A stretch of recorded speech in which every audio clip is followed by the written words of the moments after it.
কাছে আসে নাই। কাফের বেঈমান মুশরিকরা বলতে শুরু করলো, নবীজি তো প্রতিদিন নতুন নতুন কথা শোনায়, বলে আসমান থেকে আল্লাহ এই হুকুম করেছে, আজকে এই হুকুম করেছে, কালকে এই হুকুম করেছে, কিন্তু এখন তো ওই সুন্দর সুন্দর কথাগুলো মুহাম্মদ রাসূলুল্লাহ সাল্লাল্লাহু আলাইহি ওয়াসাল্লাম আর শোনায় না। তখন কাফেররা ঠাট্টা করে বলতে শুরু করলো, হে মুহাম্মদ, তোমার আল্লাহ তোমাকে ভুলে গিয়েছে, তোমার আল্লাহ তোমাকে ভুলে গিয়েছে।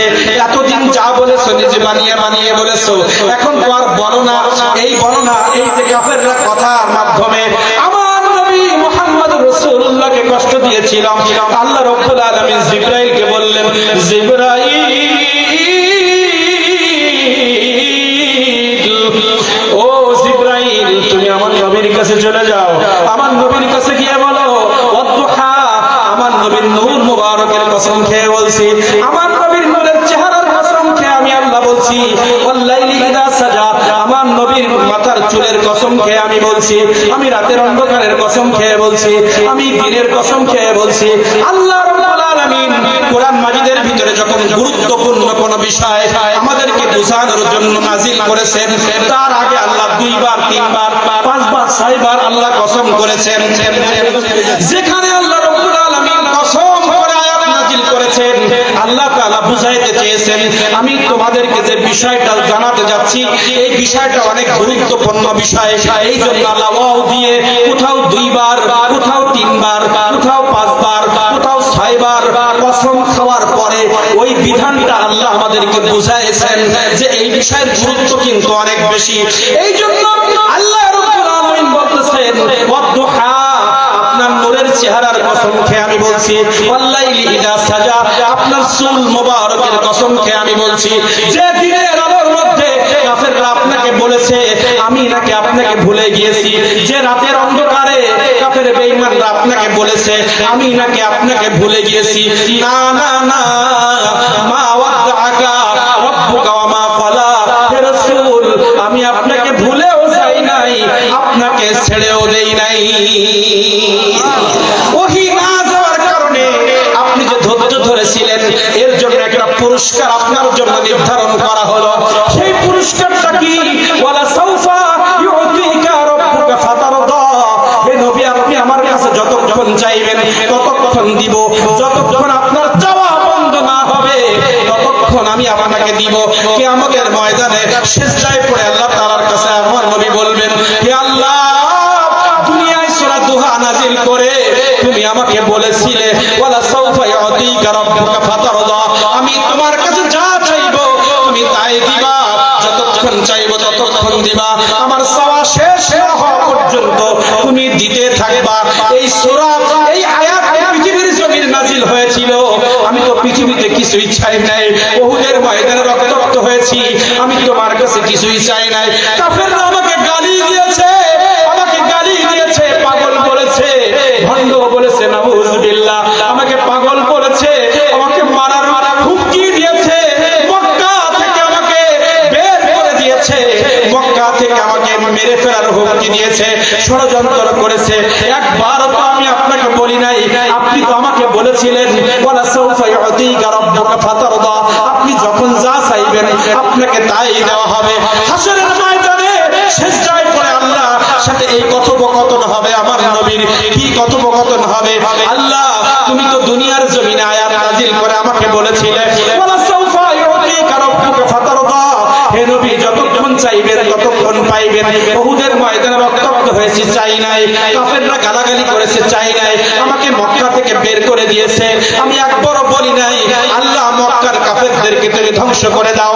আমি নিজের জন্মস্থান ত্যাগ করে মদিনায় চলে গিয়েছি, একবারের জন্য আমি বলি নাই এই কাফেরদেরকে তুমি শাস্তি দাও, কারণ আমি এই কিয়ামতের মাঠে চাইবো বলে দুনিয়ার জিন্দেগিতে আমি কোনোদিন চাই নাই। আল্লাহ রাব্বুল আলামিন এই কথা যখন আমার নবীজি বলবেন, তখন বলবেন চাওয়া শুরু করেন, তখন আমার নবীজি চাওয়া শুরু করবে।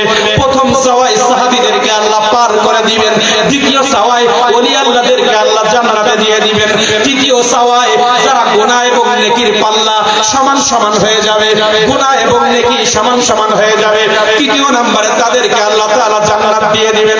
চতুর্থ নম্বরে আপনার আমার যাদের গুনার পাল্লা ভারী ভারী হয়ে যাবে, আপনার আমার গুনার পাল্লা ভারী হয়ে যাবে। তখন কিয়ামতের ময়দানে আমার নবীজি ছোটাছুটি করা শুরু করবে, কার আমলনামায় কি আছে, আমার উপরে দুরূদে মুবারাকা কে কতটুকু পড়েছিল, এই দুরূদে মুবারাকাগুলো নিয়ে আল্লাহর সামনে হাজির করা হবে।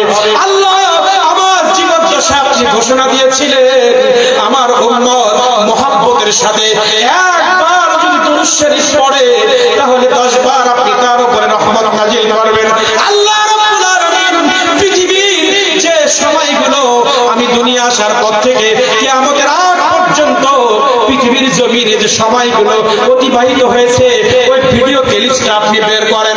আপনি পৃথিবীর জমিনে মসজিদে নামাজ আদায় করেছে, এটাও তো আপনার কাছে ডকুমেন্টস আছে। পৃথিবীর জমিনে যারা তাফসীরের মাহফিলে গেল, এটাও তো আপনার ডকুমেন্টস করা আছে।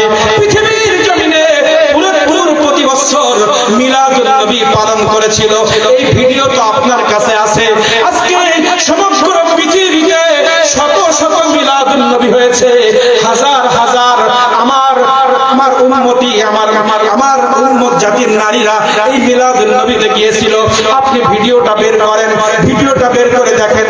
আপনি তো বলেছিলেন মুহাব্বতের সাথে আমি নবী আমার উপরে একবার দুরূদে মুবারাকা যদি কেউ পড়ে তার উপরে আপনি 10 বার রহমত নাজিল করবেন।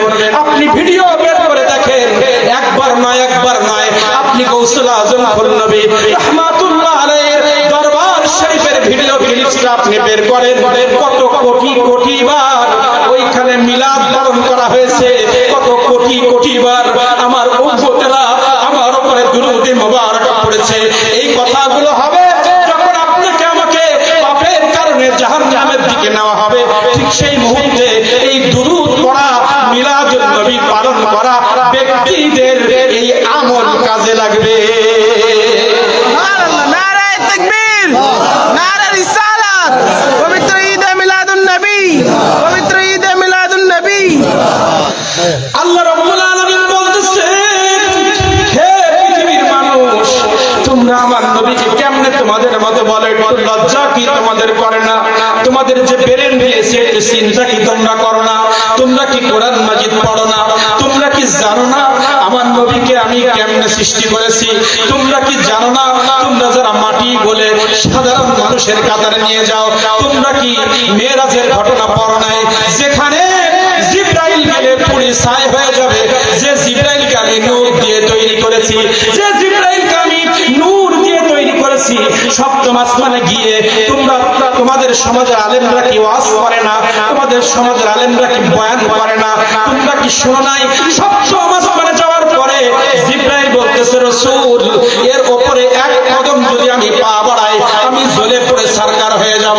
যেখানে নূরের তৈরি জিবরাইল পুড়ে ছাই হয়ে যাবে, সেইখানে আমার নবী এসে আমার সাথে দিদার করেছে। এরপরেও কি নবীকে তোমাদের মতো বলবা? তোমরা তো এখনো পর্যন্ত পৃথিবীর সব গবেষকরা এক জায়গায় হয়ে এখনো চাঁদে বাড়ি করার মতো ক্ষমতা তোমাদের হয় নাই, যে চাঁদের থেকে কোটি কোটি গুণ কোটি কোটি নক্ষত্র আসমানে ভাসতেছে, যে চাঁদের থেকে কোটি কোটি গুণ বড় নক্ষত্রগুলো আমি ভাসমান রেখেছি আসমানে। তুমি একটা চাঁদ গবেষণা করে সেখানে এখনো পর্যন্ত একটা বাড়ি করে দেখাইতে পারো নাই। সেই চাঁদ অপেক্ষা করে কোটি কোটি নক্ষত্র, যে একটা নক্ষত্র সূর্যের থেকে আরো কোটি কোটি গুণ বড়, যে সূর্যের আলো তোমরা পৃথিবীতে ভোগ করো, পৃথিবীর থেকে 13 লক্ষ গুণ বড় সূর্য, এই সূর্যের আলো দিয়ে তোমরা পৃথিবীতে চলো, এই সূর্যের থেকে আরো কোটি কোটি গুণ বড় কোটি কোটি নক্ষত্র আকাশে ভাসতেছে। আর একটা গ্যালাক্সি ফাটিয়ে পৃথিবী সৃষ্টি করলাম, কিন্তু আরো হাজার হাজার গ্যালাক্সি আছে। এমন পৃথিবী আমি কোন ফায়াকুন বললে এই যে তোমরা পৃথিবীতে বসবাস করছো, একবার যদি আমি একটা গ্যালাক্সিকে বলি ফেটে আমার একটা পৃথিবী তৈরি হও, এরকম হাজার হাজার লক্ষ লক্ষ কোটি কোটি পৃথিবী আমি এক সেকেন্ডে সৃষ্টি করতে পারি। সেই আসমান, যে আসমান তোমরা দেখতেছো 500 বছর ধরে যত যত বিদ্যুৎ গতিতে যত যন্ত্র তোমরা আবিষ্কার করো না কেন, যত পাওয়ারফুল যন্ত্র আবিষ্কার করে পৃথিবীর জমিন থেকে তুমি আসমানে যদি রওনা দাও 500 বছর লাগবে, পৌঁছাতে পারবে না। ইতিমধ্যে তোমার মৃত্যু হয়ে যাবে, তোমার বাবা রওনা দেবে মরে যাবে, তুমি রওনা দেবা মরে যাবা, তোমার নাতি পোতা কিয়ামত পর্যন্ত পৃথিবীর সব মানুষগুলো একসাথে যানবাহনে যদি প্রথম আসমানে রওনা দেয় 500 বছর লাগবে, সবার মৃত্যু হয়ে যাবে। সেই প্রথম আসমান থেকে দ্বিতীয় আসমান 500 বছরের রাস্তা, দ্বিতীয় থেকে তৃতীয় আসমান 500 বছরের রাস্তা, তৃতীয় থেকে চতুর্থ আসমান 500 বছরের রাস্তা, চতুর্থ আসমান থেকে পঞ্চম আসমান 500 বছরের রাস্তা, পঞ্চম থেকে ষষ্ঠ 500 বছরের রাস্তা, ষষ্ঠ থেকে সপ্তম 500 বছরের রাস্তা, সপ্তম থেকে আরশে আজিম আরো 500 বছরের রাস্তা, সেখান থেকে আমার কুরসি আরো 500 বছর। এই সব কিছু ভেদ করে যে মুহাম্মদুর রাসূলুল্লাহ আমার সাথে সাক্ষাৎ করেছে, তুমি কার সাথে তুলনা করো? তুমি কার সাথে তুলনা করো? যেখানে একটা চাঁদ গবেষণা করার মতো সেই শক্তি পৃথিবীর কারণ নাই। যে বৈজ্ঞানিক এত বেড়ে খাটিয়ে বিমান তৈরি করেছে, শত শত মানুষদেরকে নিয়ে আকাশ দিয়ে ঘুরে বেড়ায়, কোটি শত শত মানুষ নিয়ে সমুদ্রের বুকে জাহাজ দিয়ে ঘুরে বেড়ায়, এত বেড়ে আমি তাদেরকে দিয়েছি, এত বেড়ে দেওয়ার পরেও চাঁদের মধ্যে বাড়ি তারা করতে পারলো না, সূর্যের মধ্যে তারা ঢুকাতে পারলো না।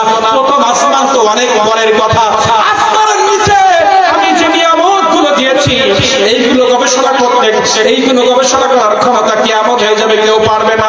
সব কিছু ভেদ করে যে নবী আমার সাথে সাক্ষাৎ করেছে, তাকে তুমি কার সাথে তুলনা করো?